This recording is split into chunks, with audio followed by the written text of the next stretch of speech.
April 14th, 2025, Tempest and a tea party.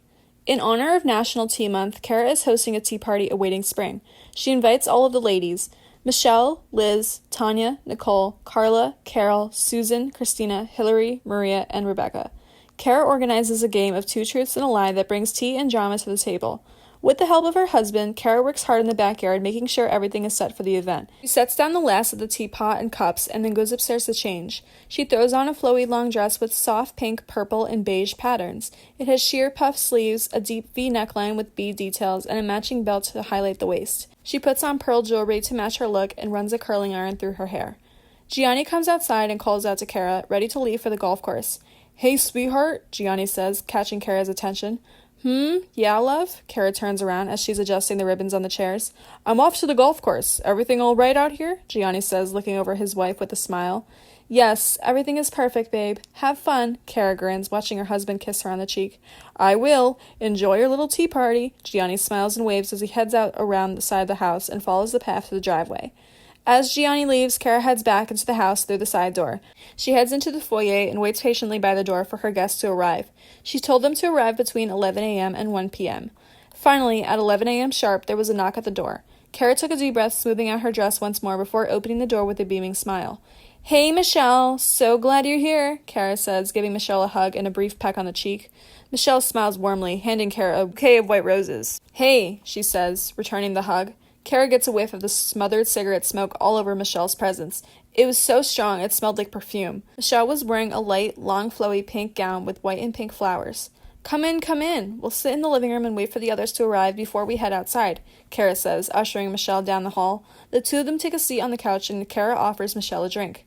"I'll have some Pinot if you have it, please," Michelle smiled. Cara heads over to the bar and pours Michelle a medium-sized glass of Pinot. "Thank you, honey," Michelle says, taking a hold of the glass.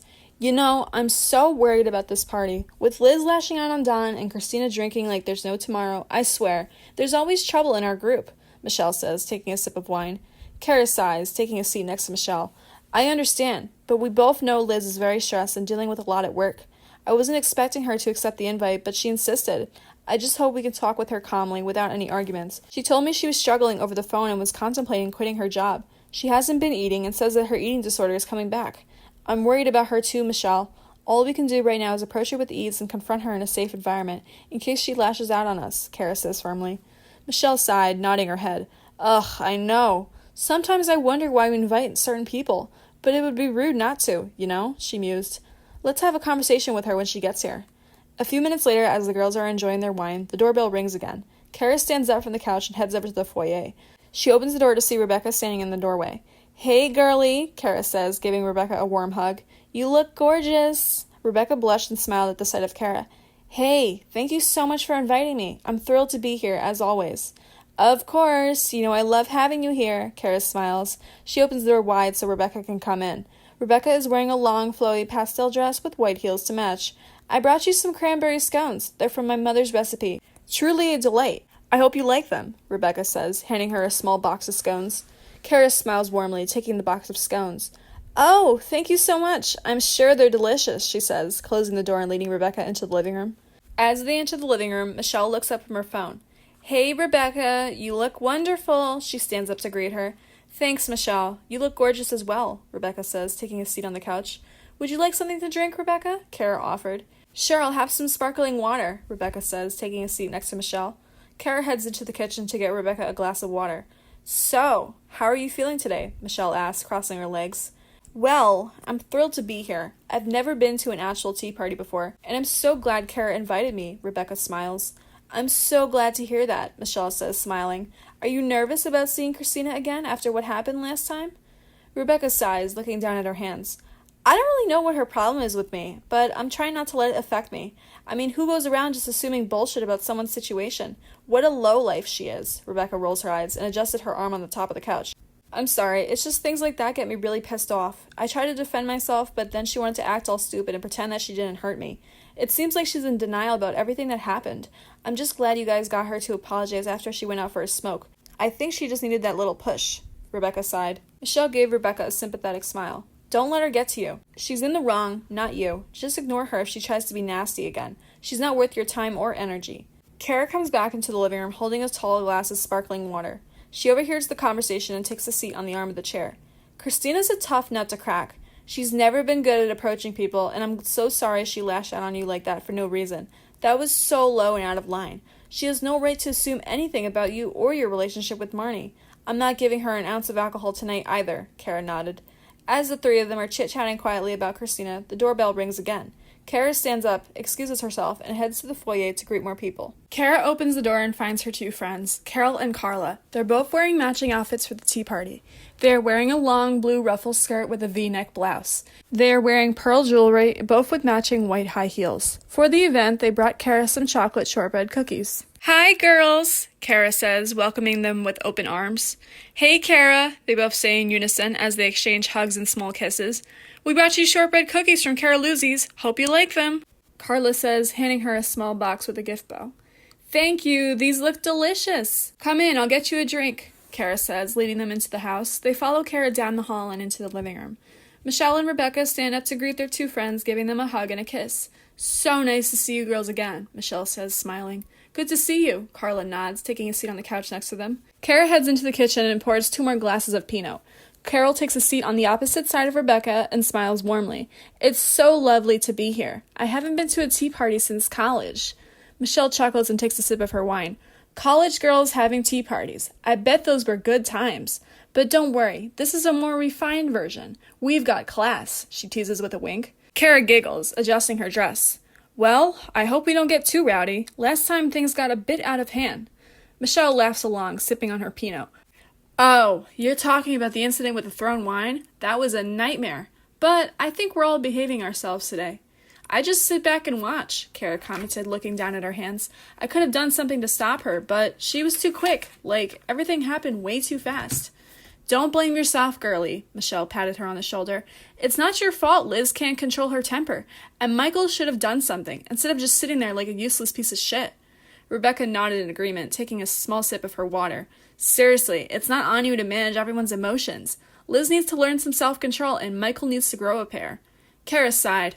"Liz needs some therapy. If she's thinking about quitting her job, the time to do it would be now, before Dom forces this whole charter school change onto her. I could offer her a few sessions at the center I work at. I'm sure she would be thrilled to accept the free help," Rebecca says. "That's actually a really good idea, Rebecca," Cara nods, admiring her friend's kind heart. "But do you really think Liz would agree to it? She seems pretty stubborn," Carole says, raising an eyebrow. That's a tough one. I guess it'll all depend on how she's feeling about it. If it works for Marnie and Chris, it's sure to help her," Cara says. "And if we can convince her to go, we gotta make sure Michael doesn't sabotage it. He'll get all defensive and make excuses," Michelle adds, swirling her now empty wine glass on the table. "Well, I think the best thing for us to do is to have a conversation with Liz about what happened last week. We should ask her what the thought process was and how she was feeling about what Don had confessed," Cara said. "Yeah, good idea," Michelle nodded. "We need to understand where she's coming from, and then maybe we can help her manage her anger." "Just be careful, Cara. You don't want to get her all riled up again," Carla warns. "Oh, believe me, I got faith in myself. I know exactly what I'm dealing with," Cara shrugs her shoulders and takes a sip of wine. A few seconds later, the doorbell rings again. Maria has arrived and brought Cara some homemade cucumber sandwiches. Maria is wearing a flowy floral dress with soft colors, a V neckline, long sheer sleeves, and a matching belt. After letting her inside, she leads her into the living room where the other girls are. They each stand up one by one, greeting their friend. "Hey, Maria, great to see you," Cara says warmly, giving her a hug. Maria smiles softly and returns Cara's hug. "Thanks for inviting me, Cara. I brought cucumber sandwiches. I hope you like them," she says, handing the box to Cara. "They look delicious," Michelle glances over, eyeing the sandwich box. "Can't wait to try them." Maria joins the girls on the other side of the couch, sitting comfortably as Cara hands her a glass of sparkling water. "We were just talking about the Liz and Don situation. I know that got everyone fucked up," Michelle says, filling her in. "Yeah, I was definitely shocked when she slapped Don and threw that wine. It came out of nowhere," Maria says, shaking her head in disbelief. "Speaking of which, Liz just texted me. She says she's going to be an hour late. God, I guess we'll have to start without her when everyone gets here," Cara rolls her eyes. "What the hell could be more important than my tea party on a damn Sunday?" she screeched. "Ugh, classic Liz. Always late," Carla murmured. "Seriously, she better have a good excuse." "Well, we've got plenty of time to chat and have a good time without her," Carole smiles. Cara chuckles and holds up her glass. "That's true. Let's cheer to a good time, minus Liz. They all clink their glasses and take a sip of their drinks. As the girls are cheering and raising their glasses in unison, the doorbell rings. Cara gulps down a sip of her drink and hurries to the doorway to answer it. She sees Christina standing there. She is wearing a fitted style pattern dress in shades of blue, white, and black. It's paired with a necklace featuring a large blue pendant and a textured white handbag. As a peace offering, she brought a small succulent in a decorative box. "Hey, Cara!" Christina yells at the top of her lungs to a surprise. She was excited to see Cara and be at her house for the tea party. "Hey, Christina, how are you?" Cara says, giving her a hug as Christina almost jumps into her arms. "I'm doing good, girl. So glad to be here on this very special day," Christina smiled. I'm so glad to have you here. Come on, let's head into the living room to see the rest of the girls," Cara says, walking her down the hallway. Christina gestures to the little decorative box she brought. "I got you a little gift. I hope you like it," she says. You didn't have to bring anything, but thank you so much," Cara says, taking the small box and placing it onto the table. They walk into the living room with the other girls sipping on their drinks and eating snacks. "Hey, look who's here!" Michelle grins, raising a glass to greet Christina. "Hey, girls!" Christina greets them with a warm smile. The other girls greet her back with a smile, and Michelle pats the seat next to her on the couch. "Come sit with us!" Christina takes a seat next to Michelle, crossing her long legs and putting her bag down. "Hey, Rebecca! How are you, girlie?" Christina asks in a bubbly tone. "I'm good. Nice to see you again." Rebecca folded her hands onto her lap. "Looks like the party has started without Liz," Cara says jokingly. "Well, I was on her side from the beginning, but now as far as I'm concerned, she can go fuck herself. I don't know if this being late thing is on purpose or she's just feeling bad about what happened last week," Cara shrugged. "You want something to drink, Christina? Everyone's sipping on sparkling water." "Sure, that'll be nice," Christina says, nodding. Cara smiles and heads back into the kitchen to pour another glass. As the girls chat casually with glasses of sparkling water and Pinot Grigio in their hands, they wait for Liz to arrive. "So, how are you guys feeling about the school year coming to an end? Usually now would be the time to start the field day event for the students, but it seems like Don's got his priorities all mixed up. I don't feel a certain way about that stupid field day thing Marnie made us do in the schoolyard. That was such a waste of time. But it was a good break for us to go out and have a cigarette while our students made a mess on the blacktop. I just hated how I had to stand by them and coach them. They're fourth graders. They know what they're doing," Cara rolled her eyes. The girls nodded in agreement, remembering how chaotic field day was. "Field day was such a shit show for real," Carla chuckled. "I don't blame you for sneaking off to have a cigarette," Carole laughed. "And it's so hot outside, too," Tanya added. "Right, it's unbelievably hot for no reason. It was like Marnie was planning on hosting it on the hottest day of the fucking year, just so she could sit and watch us all whimper and sweat until we were all in tears. My students enjoyed it for the most part. The activities planned were fun, I'll admit it, but it was torture for us teachers," Cara says. "Field day, huh? Sheesh. Was she preparing them for the track meet in some odd way?" Rebecca asked. "No, the track meet is something else. The track meet was a fun, school-sponsored event that allowed students to participate in a variety of track and field events, including sprinting, jumping, and throwing. The meets aim to provide a positive and competitive environment for young athletes to learn about the sport, compete for the school, and potentially win a championship trophy. This was supposed to be a reward for the students if they worked hard and made progress throughout the school year.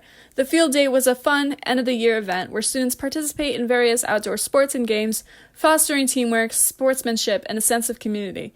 We had a lot of fun doing the tug-of-war, relay races, and three-legged races. Aside from the class activities, we also had individual games like an egg and spoon race, sponge race, a class obstacle course, beanbag toss, ring toss, soccer relay, and timed hula hooping. Marnie wasn't the one coming up with these activities, though. She would complain about the maintenance of the event and how it was so much work and made her stress. She complained about a lot of things that weren't her problem. The gym teachers put the activities together and explained all of the rules. The activities would work in stations, so each class gets a designated starting point with one of the activities, and then after a timer goes off, we were supposed to rotate. Marnie ordered us to be team players and cheer our classes on. If we disrespected her or the event in any way, she would put us teachers in a timeout corner against the wall like we were first graders. She would threaten to write us up if we weren't engaged with our classes. It was a load of bullshit. But I will admit, I do miss it, and I'm sure Michelle and everyone else will agree with me when I say that, Cara says, shrugging her shoulders and sighing loudly. Rebecca nodded as she listened to Cara's statement. Wow. I had no idea how competitive she wanted you all to be. Putting you on the wall like you were a child that needed to be disciplined? That's utter bullshit. The other girls nodded in agreement. Yeah, Marnie had control issues. I swear, she didn't know how to relax, Michelle added. You're telling me. Remember how she'd always boss us around, especially during lunch duty? Carla smirked, chuckling a bit to herself. Holy shit! Don't even get me fucking started about lunch duty. Cara and I attended a PD meeting where she humiliated us about how we were secretly not showing up because we had better things to do, like grading papers, making lessons plans and anchor charts, and planning for the next day. She even had Don exchange some words to us about not showing up. He complained to her one time about how we were refusing to show up for bus duty. He called us children and said that we needed to be disciplined. He acted like Marnie's fucking lapdog back in the day. Anything she fed him, he would come off as a little slave. He would be like, Marnie wants you to, or Marnie says. It would get on my fucking nerves. Like, stay in your lane, Don. We don't need you to lecture us on something that doesn't matter. She literally had paraprofessionals and tutors sitting around the lunchroom doing nothing, while Don just stood there yelling at innocent kids the entire time. And recess duty?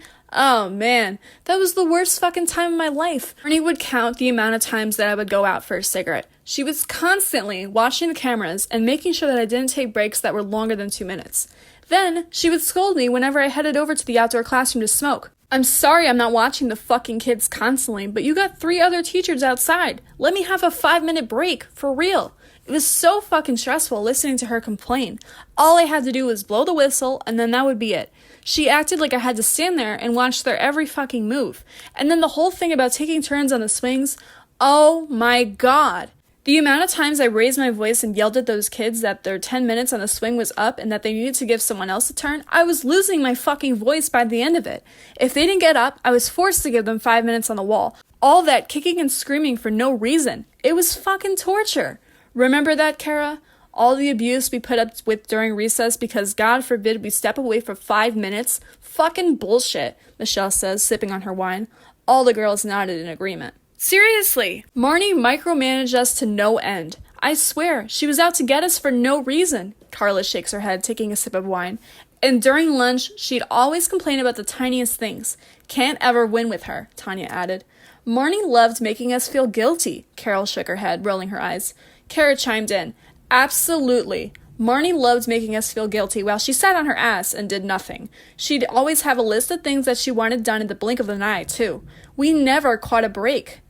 As the girls are complaining and sharing their experiences about Marnie in the early days, the doorbell rings again, bringing 2 more guests before Liz comes. Susan and Hillary greet her presence. Susan is wearing a long-sleeved leopard print top and black leather pants with black ankle heels. She holds a small black pocketbook in her left hand. Hillary is wearing a black polka dot dress with black flats and pearl jewelry. She is holding a small white clutch with some decorative tea towels as a gift for Cara. As Cara opens the door, she smiles at the sight of her 2 friends. Hey girls, how you doing? She says, giving them each a hug and a small kiss. We're good. How about you? Good to see you, as always, Hillary says, returning the hug. She hands her a small gift box. I got you a little something as a thank you for inviting us, Hillary shows her. Aw, thank you so much. That was so kind of you 2. Follow me into the living room. We're all drinking Pinot and sparkling water while we wait for Liz to arrive, Cara says, showing them down the hallway. The girls greet each of the guests as they walk into the living room. Susan and Hillary take a seat on the couch. I see the party's already started, Susan chuckles, eyeing the wine glasses. Yeah, we were catching up on the Marnie days, Michelle says, nodding. Hillary chuckles. Oh, Marnie, what a character she was. Tanya grins. We all have a lot to say about her. Of course we do. She was a tyrant, Carole chimes in.